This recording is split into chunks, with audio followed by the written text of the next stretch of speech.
Saya itu ngasih job ke orang, saya modalin, saya kasih ordernya, janjinya bagi hasil.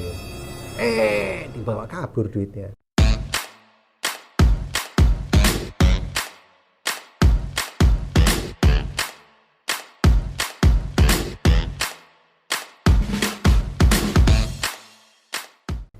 Halo teman-teman, kita ketemu lagi di channel YouTube Pipo. Hari ini saya sharing pengalaman saya berinvestasi properti. Hari ini temanya dibohongi tapi tetap bahagia, ya kan? Banyak orang ketika dibohongi nggak terima. Kalau saya dibohongi bahagia loh. Nah ceritanya gini, saya itu kan sering investasi properti. Kemudian pengennya di atas properti tersebut ada bisnis yang autopilot. Autopilot kan macam-macam caranya ya. Bisa tersistem sehingga autopilot kita nggak repot. Seperti minimarket waralaba itu kan tersistem ya, tersistem dengan baik sehingga dia sistemnya bisa jalan sendiri. Kemudian cara kedua adalah dengan warteg, misalnya dengan bagi hasil. Ini kan juga tidak ada sistemnya teman-teman. Ya brutal-brutalan gitulah ya, tapi ya kalau menguntungkan ya jalan terus, enggak ya saya ganti gitu kan, gampang. Nah, cara ketiga adalah bisa juga dengan operator. Ada operatornya, manajemennya yang mengelola. Contohnya kos-kosan saya kan dikelola oleh manajemen sehingga saya nggak pusing, saya bisa fokus ke pekerjaan saya bisa fokus punya banyak waktu dengan keluarga, dengan orang-orang yang saya cintai. Nah, dalam perjalanan itu banyak yang sering nanya ke saya, Pak Pipo, kalau dibohongin sama operatornya gimana? Kalau dibohongin sama franchisornya gimana? Kalau dibohongin sama orang yang kasih bagi hasil wartegnya itu gimana? memang teman-teman ada kemungkinan seperti itu. Ya kan namanya orang kerjasama itu bisa bohong. Minimarket, saya nggak tahu. Tapi kalau ada mereka ngomong, tapi bisa bohong Pak. Ya sudahlah. Kalau saya sih males debat ya teman-teman. Mendingan saya ngomong, ya kalau mau dibohongin ya dibohongin aja dah. Kalau saya menganggap kerjasama itu masih menguntungkan, ya jalan terus. Kalau sudah nggak menguntungkan, ya nggak bisa jalan lagi. Kan gampang. Contoh yang paling parah ya, warteg teman-teman. Warteg itu kan masih tradisional sekali manajemennya, tidak ada sistem. Kadang sistemnya tuh gini teman-teman.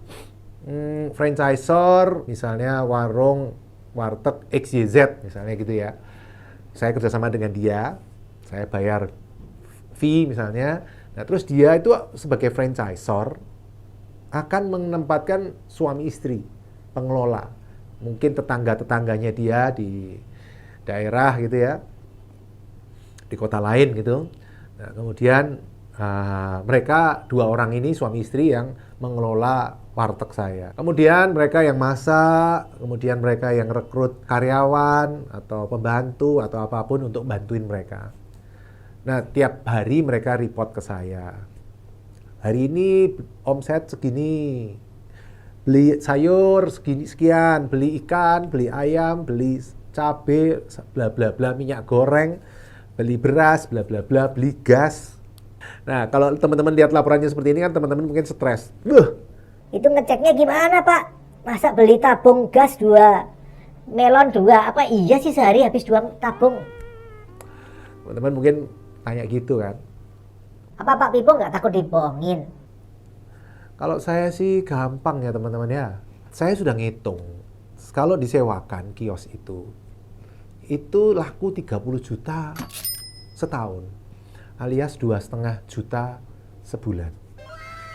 Nah tapi dengan dipakai warteg, ternyata sekarang menghasilkan income bersih saya terima 6 juta teman-teman. Pilih mana? Jujur-jujuran terima 2,5 juta atau dibohongin terima 6 juta. Kalau saya mikirnya gitu teman-teman. Saya tahu saya nggak bisa ngaudit ya kan. Ya udah, kamu pokoknya hasilnya masih bagus ya saya terusin kerjasamanya. Kalau nggak bagus menurut saya, ya sorry, ganti yang lain ya kan. Bisa ganti pengelola atau ganti bisnis yang lain. Kalau prinsip saya, dibikin gampang aja ya kan.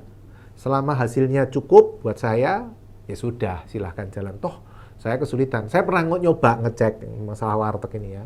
Saya pernah nyoba ngecek Saya teliti, saya bandingin belanjanya di sini berapa, belanjanya di sini berapa, belanjanya di sini berapa, ayamnya berapa, ikannya berapa, omsetnya berapa, cabenya berapa, sayurnya berapa, kangkungnya berapa, dan hasilnya malah bundet sendiri saya. Saya tahu loh, 1 kilo beras itu bisa untuk 8 porsi kalau orang makan. Udah dihitung waktu itu. Dan ternyata kalau di daerah perkotaan sini, nggak cuma 8 porsi, bisa 12 porsi. Kenapa? Nasinya separuh aja, Pak. Aduh, kebanyakan. Nasinya setengah aja. Aduh, sepertiga aja. Aduh, seperempat aja. Biasa seperti itu, sehingga nasinya lebih sedikit, sehingga porsinya bisa 1 kilo, bisa sampai 12 porsi. Tapi kalau di daerah yang pecinta nasi gitu ya, makanya nasinya banyak-banyak, itu 1 kilo paling cuma 8 porsi. Udah sampai segitunya loh. Saya ngecekin. Tapi terakhir saya pusing, stres. Saya pikir, ya sudahlah. Kalau mau jujur ya silahkan. Mau bohong, ya dosanya masing-masing gitu kan. Daripada saya kesulitan audit, udah saya kasih lihat aja. Kalau hasilnya masih menguntungkan bagi saya, silahkan lanjut. Hasilnya tidak menguntungkan bagi saya, ya sorry, ganti pengelola atau ganti bisnis yang lain. Jadi kalau ditanya orang, Pak Pipo nggak takut dibohongin? Saya sih dibohongin selama hasilnya masih lebih bagus daripada angsuran ya. Ya sudahlah gitu. Dibohongin itu indah gitu kan.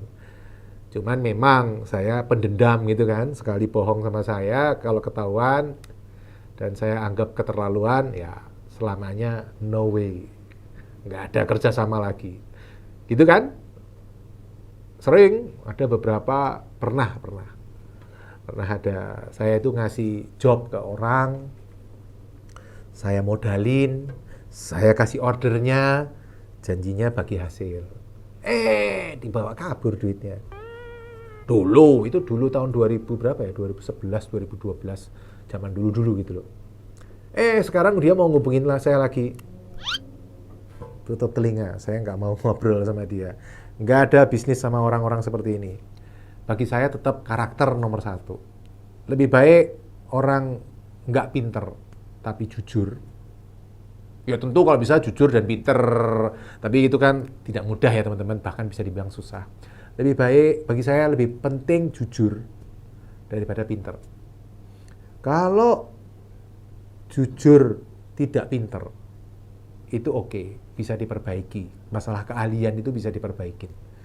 Dikasih training, dilesin, diajarin, dikursusin, lama-lama jadi pinter. Tapi jujur ini susah loh teman-teman. Ya, kalau prinsip saya sih. Jadi, ya, tapi balik lagi ke prinsip saya saat berinvestasi, saya tidak mau pusing. Karena saya kan fokus ke pekerjaan saya. Properti saya anggap sebagai investasi. Daripada disewakan, income-nya cuma kecil, saya cari bisnis-bisnis yang tidak ribet. Kuncinya tidak ribet loh. Tapi bisa menghasilkan income yang bagus. Pilihan banyak teman-teman, tidak cuma seperti saya. Saya kan cuma minimarket, warteg, kos lola operator, toko ban, disewakan. Pilihan tidak hanya ini teman-teman.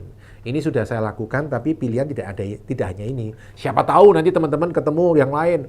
Pak, saya bikin tempat parkir autopilot. Bagus. Mungkin malah saya perlu belajar, ya kan? Mungkin nanti teman-teman ada yang bikin, Pak, saya bikin WC umum autopilot. Bagus. Teman-teman kontak, nanti saya mungkin belajar ke teman-teman. Atau saya lagi ketemu beberapa sih. Ada lagi yang di luar ini sedang saya pelajarin juga. Ternyata masih banyak opportunity lain yang kita bisa kerjasama dan hasilnya bisa bagus. Yang penting teman-teman, saya tuh punya syarat. Syaratnya itu 4A. A pertama, bisnisnya harus aman. Makanya kalau teman-teman lihat kan, saya seneng yang kayak model-modelnya minimarket, warteg, toko ban motor, kos yang dikelola operator, aman. nggak ribet ya kan. Hukumnya jelas, aturan mainnya jelas, tidak melanggar hukum ya kan. Kedua, menurut saya selain aman harus autopilot. Ya, autopilot terserah, mau tersistem boleh, bagi hasil juga boleh, mau dikelola operator juga boleh. Yang penting autopilot, tidak repot. Ini investasi, bos, bukan kerjaan. Saya sudah cukup repot di kerjaan saya tidak mau repot di investasi. Selain aman, autopilot juga awet. Ya kan? Saya tidak suka bisnis yang hype sebentar. Wah, lagi laris nih. Ini lagi laris nih, ini lagi booming nih, lagi ngetop. Wah, saya nggak suka. Saya sukanya yang stabil-stabil aja. Kenapa? Karena saya tahu bahwa saya modal investasi propertinya itu pakai modal orang lain. Dan biasanya butuh jangka panjang untuk bisa melunasi. Sehingga saya senang yang awet-awet supaya bisa mengembalikan dengan baik pinjamannya untuk membeli properti itu. Selain aman, awet, autopilot, yang terakhir adalah berikutnya adalah di atas bunga bank. Jadi saya maunya di atas bunga bank supaya bisa nyicil sendiri. Kalau di bawah bunga bank, ya nggak bisa. Saya kan nggak mau. Saya pengennya properti harus bisa membayar income-nya sendiri. Harus bisa membayar angsurannya sendiri. Supaya saya nggak pusing dengan angsurannya, syukur-syukur lebih buat saya. Oke teman-teman, jadi itu sharing-sharing tentang kerjasama dengan partner-partner. Tetap kadang-kadang kita mesti ada spare untuk toleransi, ya kan? Dia bisa salah, bisa juga nggak jujur, ya bisa. Tapi bisa juga salah nggak sengaja. Tapi intinya bagi saya, selama income lebih besar dari angsuran, ya sudah, mending saya fokus nyari properti-properti berikutnya.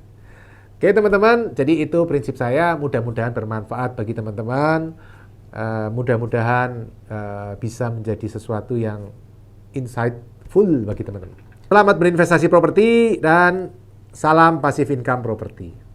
Setelah mengikuti video hingga selesai, untuk yang belum subscribe, ayo subscribe channel Pipo Hargianto dan klik lonceng notifikasi untuk mengikuti video-video selanjutnya. Teman-teman juga bisa mengikuti seminar-seminar gratis yang saya bagikan. Silakan daftar melalui nomor berikut.